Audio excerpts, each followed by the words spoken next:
जय हिंद दोस्तों, स्वागत है आपका अरोड़ा IAS एकेडमी में। और ये हमारी पॉलिटी की अगली क्लास है।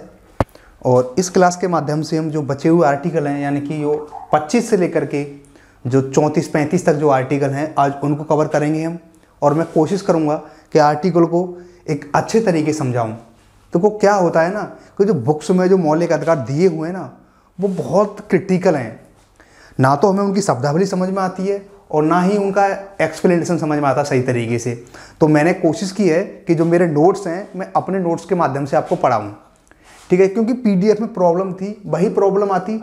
मैं पढ़ाता आपको, मुझे पढ़ाने में कोई दिक्कत नहीं होती, लेकिन प्रॉब्लम आपको ये आती कि आपको समझ में नहीं आती वो चीज़ें। और मेरी कोशिश शुरुआत से यही रही है इस सीरीज़ की कि मैं आपको चीज़ों को आसान बनाऊँ, ना कि और कठिन से कठिन बना दूँ। तो इस वीडियो के माध्यम से मैं कोशिश ये करूँगा कि जो आर्टिकल 25 है, 26 है, 27, 28, 29, 30, ठीक है, और उसके बाद 33, 34, 35, इन आर्टिकल को सरल तरीके से समझाऊँ।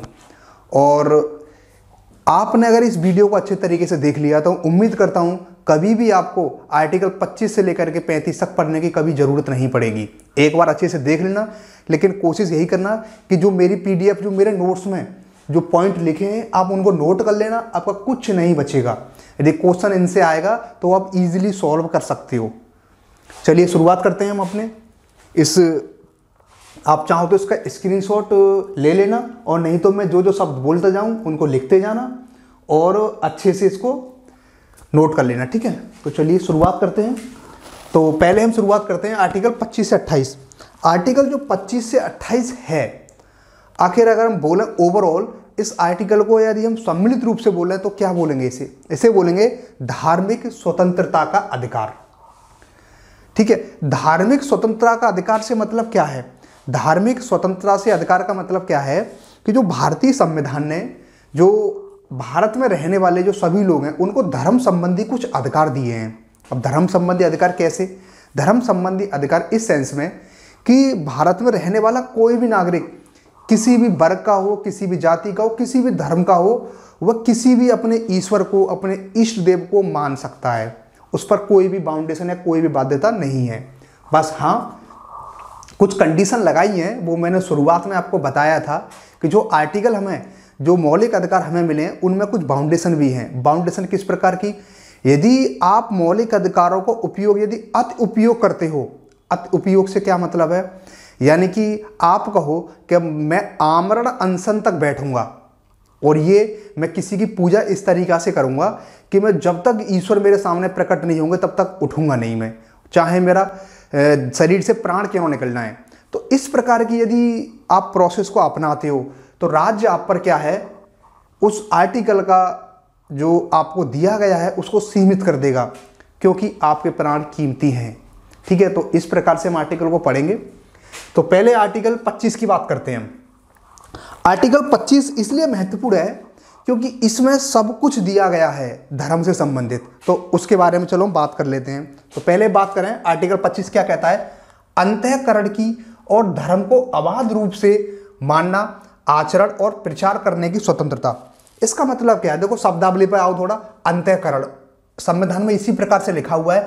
अंतःकरण का मतलब क्या है कि मैं अपनी जो आत्मा से, मैं अपने जो आंतरिक मन है, आध्यात्मिक स्तर पर मैं ईश्वर को किसी भी रूप में मान सकता हूँ। कोई क्या करता है, कोई तस्वीर को पूजता है, कोई बिना तस्वीर के पूजा करता है किसी की, कोई मूर्ति के माध्यम से किसी की पूजा करता है, और कोई वैसे ही ईश्वर को मानता है, ठीक है। तो जो अंतःकरण में आएगा उसकी बात है। अब अगली बात है धर्म को अबाध रूप से मानना। मतलब अबाध रूप का मतलब क्या है?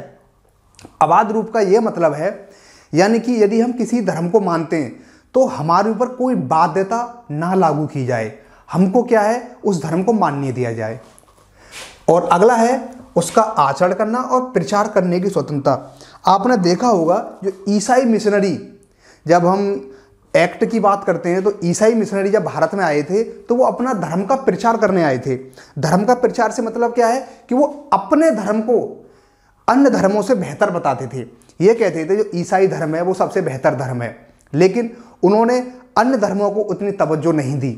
लेकिन भारतीय संविधान ये कहता है आप किसी भी धर्म को मानो, लेकिन आप अपने धर्म की बढ़ाई, प्रचार कर सकते हो, लेकिन किसी दूसरे धर्म की अवहेलना या उसकी बुराई या निंदा नहीं करोगे, क्योंकि इससे क्या होगा, इससे तनाव उत्पन्न हो सकता है।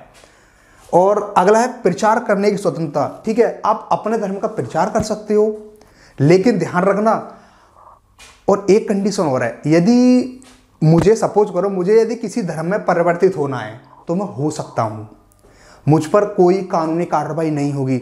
लेकिन यदि मैं किसी व्यक्ति को बहला फुसलाकर, धमकाकर या जबरदस्ती यदि उसे धर्म में परिवर्तित करवाता हूं तो मेरे खिलाफ कार्रवाई हो जाएगी। क्यों? क्योंकि संविधान ये अनुमति नहीं देता है कि किसी व्यक्ति को आप बहला फुसलाकर या फिर उसको जबरदस्ती आप धर्म में किसी में चेंज करवाओ। ठीक है, तो जो धर्म को परिवर्तन करने की जो बात कही जाती है वो आर्टिकल 25 के अंतर्गत ही आती है। लेकिन धर्म परिवर्तन यदि करना है तो स्वेच्छा से हो सकता है। यदि मुझे ये लगता है कि मेरा जिस धर्म में मैं हूँ और उस धर्म में मुझे अधिकार नहीं मिल रहे, मुझे निंदा मिल रही है और जो मेरे अधिकार हैं वो सीमित हो रहे हैं, मेरा विकास नहीं हो पा रहा है, तो इस उद्देश्य को लेकर यदि मुझे कोई धर्म अच्छा लग रहा है तो मैं परिवर्तन कर सकता हूँ। लेकिन किसी को अगर हम धर्म में परिवर्तन कराना है तो जबरदस्ती नहीं करवा सकते। यदि ऐसा आप करते हो तो आपके खिलाफ कार्रवाई होगी। ठीक है, और आर्टिकल 25 की एक और खासियत है, यह नागरिक और गैर नागरिक यानी विदेशी, ये दोनों के लिए अधिकार देता है। यानी कि भारत का तो नागरिक है ही है, और जो विदेशी है ये उस पर भी लागू होता है उसी प्रकार से। अब इसमें कैसे, जैसे आप देखते होंगे, यदि आप मथुरा वृंदावन कभी घूमने गए होंगे तो बहुत सारे विदेशी अंग्रेज आते हैं और वो हरे कृष्णा इस तरीका से अपना करते हैं। यानी कि धर्म को मानने का अधिकार ये आर्टिकल जो है ये विदेशियों को भी प्राप्त है और भारतीयों को भी प्राप्त है। ध्यान रखना, इसकी मोस्ट, इस पर स्टार लगा लेना। आर्टिकल जो 25 है ये नागरिकों को और गैर नागरिक दोनों को प्राप्त है। अगला है, ये आर्टिकल 25 ही एक बात और ये दो और व्यवस्थाएं करता है। दो व्यवस्थाएं कैसी? दो व्यवस्थाएं ऐसी जो सिख लोग होते हैं, सिख लोग अपने साथ कृपाण को रख सकते हैं। आपने देखा होगा इतनी बड़ी उनकी कृपाण होती है, उसको साथ लेकर वो लोग चलते हैं। उसका मतलब क्या है? वो कृपाण है उनके धर्म का अंग है, क्योंकि वो 5 चीज रखते हैं, कंगा, कड़ा, ठीक है, इस तरीका से 5 चीज रखते हैं कृपाण। आप कहीं बैंक में गए होंगे, आप तो बैंक में जब गए होंगे आप तो आपने देखा होगा वहाँ बैंक के ऊपर लिखा होता है, ऊपर जो साइड में एक प्लेट लगी होती है उस पर लिखा होता है कि अस्त्र शस्त्र लाना यहाँ पर अनिवार्य नहीं है। ठीक है, उसकी क्या है? प्रतिषेध है, यानी कि उसका निषेध है। लेकिन उसमें एक कोष्टक में लिखा होता है, उसमें लिखा होता है अनुच्छेद 25 के अनुसार सिख धर्म के लोग कृपाण को ला सकते हैं। ठीक है, ऐसा नहीं कर सकते कि बैंक में, क्योंकि अगर बैंक में आप बोलने लगोगे ये तो अस्त्र है, आप इसको नहीं ला सकते, ऐसा कुछ नहीं है, वहां स्पष्ट रूप से लिखा भी होता है। ठीक है, तो ध्यान रखना, जो सिख धर्म के लोग हैं वो कृपाण लेकर चल सकते हैं, कृपाण को लेकर के अपने पास रख सकते हैं। ये अधिकार इन्हें आर्टिकल 25 से ही मिला है, क्योंकि ये उनके धर्म का अंग है। अगला पढ़ते हैं हम, हिंदुओं में इसमें क्या है? हिंदुओं शब्द को, जो हिंदू शब्द है उसको परिभाषित किया गया है, यानी उसके बारे में कुछ शब्द बोला गया है कि हिंदू में कौन कौन शामिल हो सकते हैं। तो ध्यान रखना, हिंदू में सिख, जैन और बौद्ध, मतलब 3 धर्म को मिलाकर के इसमें हिंदू की बात कही है।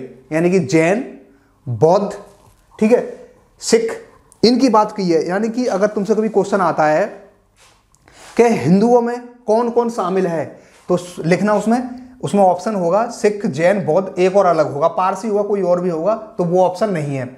सिख, जैन, बौद्ध ये लोग इसमें, ये धर्म इसमें शामिल हैं। अगला है आर्टिकल 26। अब देखो आर्टिकल 26 क्या कहता है?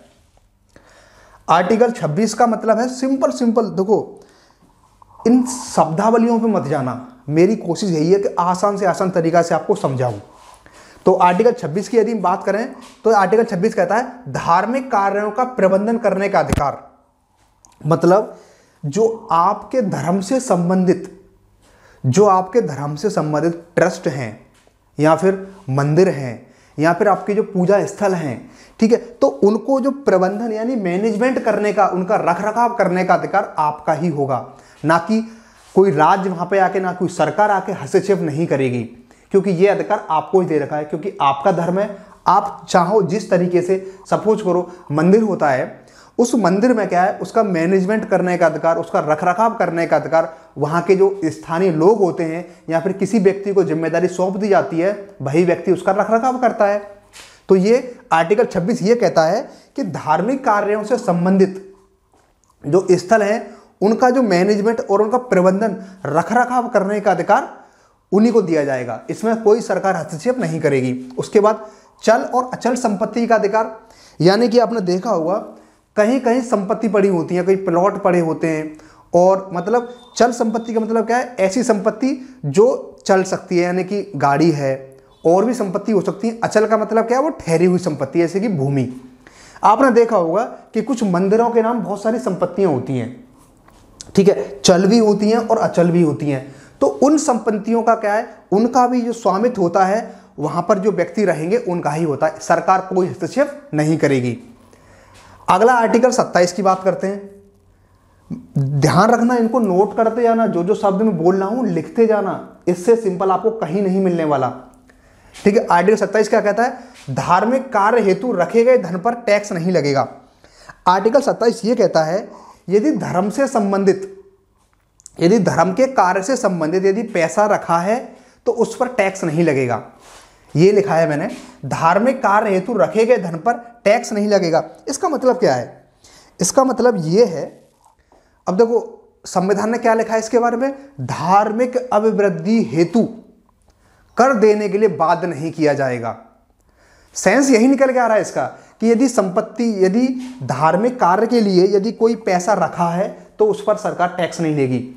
लेकिन ध्यान रखना, जो बड़े बड़े बिजनेसमैन, बड़े बड़े जो उद्योगपति, पैसा वाले लोग हैं, इसी आर्टिकल का सहारा लेते हैं। वो क्या करते हैं कि जैसे कि मेरे पास 1 करोड़ रुपए है, सपोज करो 1 करोड़ रुपए आया, और उस 1 करोड़ रुपए का मैंने क्या किया, मुझे उसका 50 लाख का टैक्स बचाना है, तो उस 50 लाख रुपए को उस मंदिर के नाम कर दिया कि मैं इस 50 लाख रुपए से मंदिर का रखरखाव करूंगा और मंदिर की जो सुविधा होगी उनको मुहैया कराऊंगा। तो उस 50 लाख रुपए पर टैक्स नहीं लगेगा।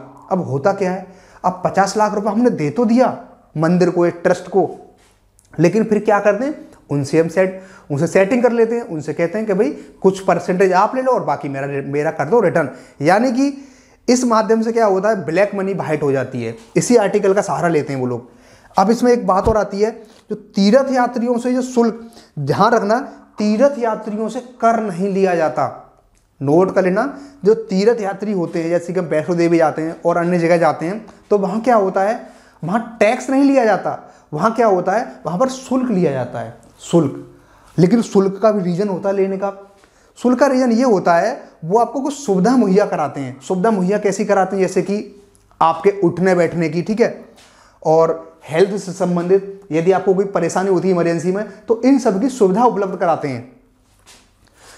उसके बाद है, राज्य जो टैक्स उगाता है उससे किसी विशेष धर्म पर व्यय नहीं करेगा। यानी कि जो राज्य को जो टैक्स मिलता है, ठीक है, उस टैक्स से वो किसी पर्टिकुलर धर्म को बढ़ावा देने के लिए उस धर्म पर पैसा खर्च नहीं करेगा।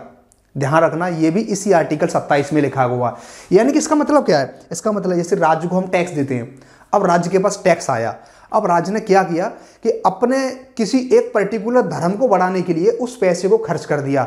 ऐसा राज्य नहीं कर सकता। यदि ऐसा करेगा तो आर्टिकल 27 का उल्लंघन होगा और आप कोर्ट जा सकते हो, ठीक है। तो राज्य जो टैक्स उगाता है उसे किसी विशेष धर्म पर व्यय नहीं करेगा। यह आर्टिकल 27 की बात है। आर्टिकल 27 हमारा हुआ कंप्लीट। इसमें इतना ही पढ़ना है, बिल्कुल चिंता मत करना, इसमें आपको इतना ही पढ़ना है बस। इसके अलावा बिल्कुल मत भटकना। अगर क्वेश्चन आएगा तो इसी से हो जाएगा और नहीं तो किसी से नहीं होगा, क्योंकि इतना ही इसमें इंपॉर्टेंट है। इससे आसान और कोई तरीका होगा तो मुझे पता नहीं है, लेकिन मैंने पूरी कोशिश की है आसान से आसान तरीका आपको समझाने की। ध्यान रखना, मैं जो आपको पढ़ाता हूँ, पहले आपको मैंने बता दिया था, ये एक किताब की कोई एक्सप्लेनेशन नहीं है। मैं एनसीईआरटी को भी मर्ज करके पढ़ाता हूँ, ठीक है। उसके बाद आर्टिकल 28 की बात करते हैं। आर्टिकल 28 क्या कहता है, जो संस्थान राज्य द्वारा चलाया जा रहा है उनमें धार्मिक शिक्षा नहीं दी जाएगी। मतलब जो संस्थान राज्य द्वारा चलाए, यानी कि जो सरकारी संस्थान हैं, उनमें धर्म से संबंधित शिक्षा नहीं दी जाएगी।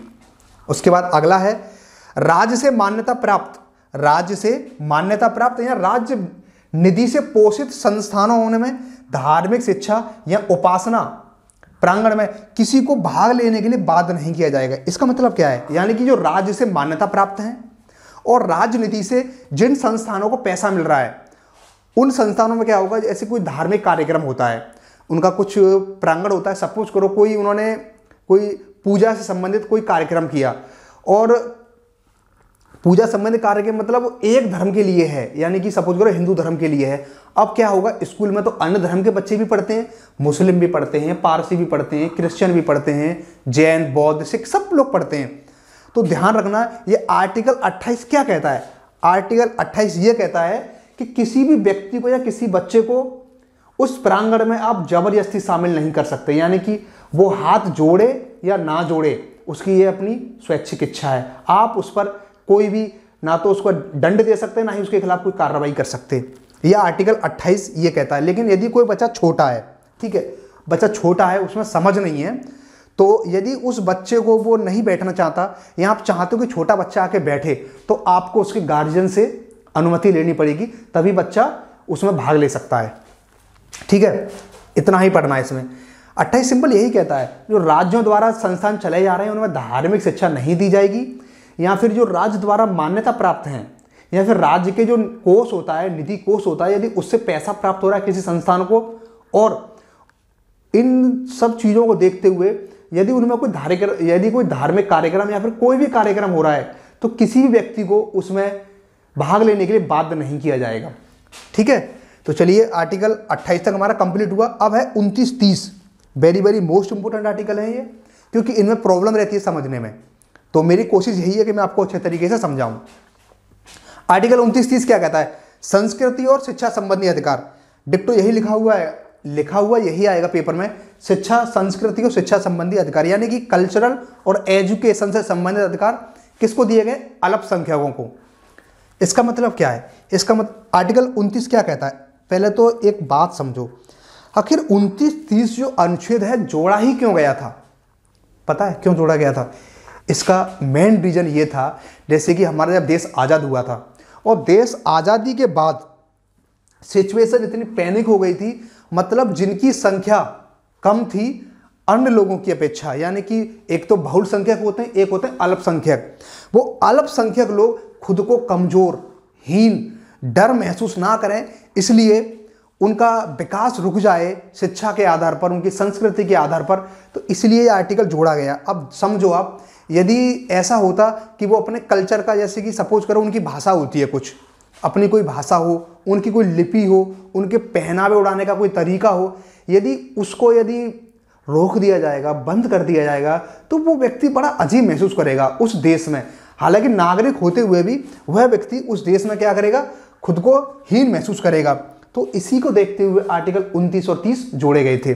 अब क्या कहता है 29? क्या कहता है 29? ये कहता है कि अल्पसंख्यकों के हितों का संरक्षण होगा। जो अल्पसंख्यक मतलब जिनकी संख्या कम है, लेकिन ध्यान रखना संविधान ने अल्पसंख्यक शब्द को परिभाषित नहीं किया है। इसकी परिभाषा अपने अपने तरीके से बनाई जाती है। कई बार तो यह आता है कि जिनकी संख्या मतलब एक तो बहुसंख्यक होते हैं, और बहुसंख्यक के बचे कुछ जो लोग होते हैं वो अल्पसंख्यक में आ जाते हैं, यानी जिनकी एक मान्यता ये चली आ रही है जिनकी संख्या भारत में 14% से कम है, वो लोग अल्पसंख्यक में आते हैं। उसके बाद क्या है? अल्पसंख्यकों के हितों का संरक्षण होगा ताकि वे अपनी बोली, लिपि, भाषा, संस्कृति को सुरक्षित रख सकें। इसका मतलब क्या है? इसका मतलब यह है अल्पसंख्यकों के जो हित हैं उनको बचाया जाएगा। अब उनके हित किस बात में होंगे? उनके हित इस बात में होंगे, उनकी कोई बोली होगी, ठीक है।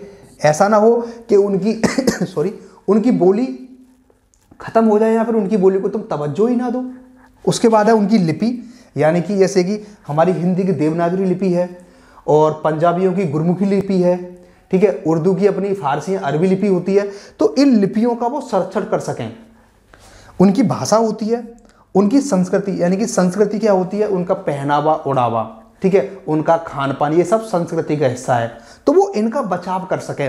आर्टिकल 29 उनको इस बारे में बचाव देता है कि आपकी भाषा, आपकी लिपि, आपका कल्चर, आपकी ये कह सकते हैं हम संस्कृति बची रहेगी, सुरक्षित रहेगी, इस पर कभी भी आंच नहीं आएगी। यदि कभी भी ऐसा होता है तो आप आर्टिकल 32 के तहत सुप्रीम कोर्ट और 226 के तहत हाई कोर्ट जा सकते हो, ठीक है। आगे हम पढ़ते हैं 30। मैं उम्मीद करता हूं कि आपको अच्छे से समझ में आ रहा होगा। अब आगे पढ़ते हैं अनुच्छेद 30। अनुच्छेद 30 अगर आपको 29 समझ में आ गया तो 30 में कुछ नहीं है। 30 में क्या है, जो धार्मिक या भाषाई आधार पर जो कह सकते हैं जो शिक्षण संस्थान स्थापित किए जाएंगे, उनको उनका प्रबंधन करने का, उनका मतलब मैनेजमेंट करने का, और उनका प्रशासन करने का मतलब एडमिनिस्ट्रेशन करने का अधिकार किनको है, अल्पसंख्यकों को होगा। एग्जाम्पल देके बताऊं आपको, यहां पे क्या है, यहां पे यही लिखा हुआ, अल्पसंख्यकों को धार्मिक या भाषाई से संबंधित शिक्षा संस्थान स्थापित करने का और उनके प्रशासन करने का अधिकार। यानी कि जो अल्पसंख्यक लोग हैं वो क्या करेंगे, यदि उनको कोई संस्थान स्थापित करना है अपने भाषा से संबंधित, अपनी धार्मिक शिक्षा से संबंधित, तो वो स्थान वो अपना कह सकते हैं स्थापित कर, जैसे कि सपोज करो मुस्लिम वर्ग में क्या है, जो मदरसे होते हैं उनकी स्थापना की जाती है ताकि जो उनकी भाषा है, उनकी लिपि है, वो क्या संरक्षित रह सके, आने वाली पीढ़ियां उसका मतलब फायदा उठा सकें और उससे उपयोग कर सकें। ठीक है, तो इसी चीज और ध्यान रखना, जो मदरसे होते हैं या अन्य जो शिक्षण संस्थान होते हैं, ठीक है, जो धार्मिक भाषा से संबंधित शिक्षण संस्थान होते हैं, उनका आपने देखा होगा मैनेजमेंट सरकार नहीं करती, ना कोई सरकारी अधिकारी करता है। जो वहां पढ़ाते हैं शिक्षकगण होते हैं, वही लोग उसका प्रशासन करते हैं, वही अल्पसंख्यक वर्ग उसका प्रशासन और उनका रखरखाव करते हैं। ठीक है, तो मैंने उम्मीद की है कि आपने मेरे साथ इनको आर्टिकल 25 से लेकर 30 को पढ़ा होगा और इनको अच्छे से पढ़ना और इनको नोट कर लेना, इससे बाहर कुछ नहीं आएगा, डायरेक्ट क्वेश्चन इन्हीं से बनेगा। और मैं उम्मीद करता हूं कि आपने अच्छे से इनको नोट कर लिया होगा। ठीक है, चलिए अब हम अगली जो रिट बची हैं आर्टिकल 32 में जो रिट हैं उनके बारे में बात करें अगले लेक्चर में। चलिए ठीक है, थैंक यू।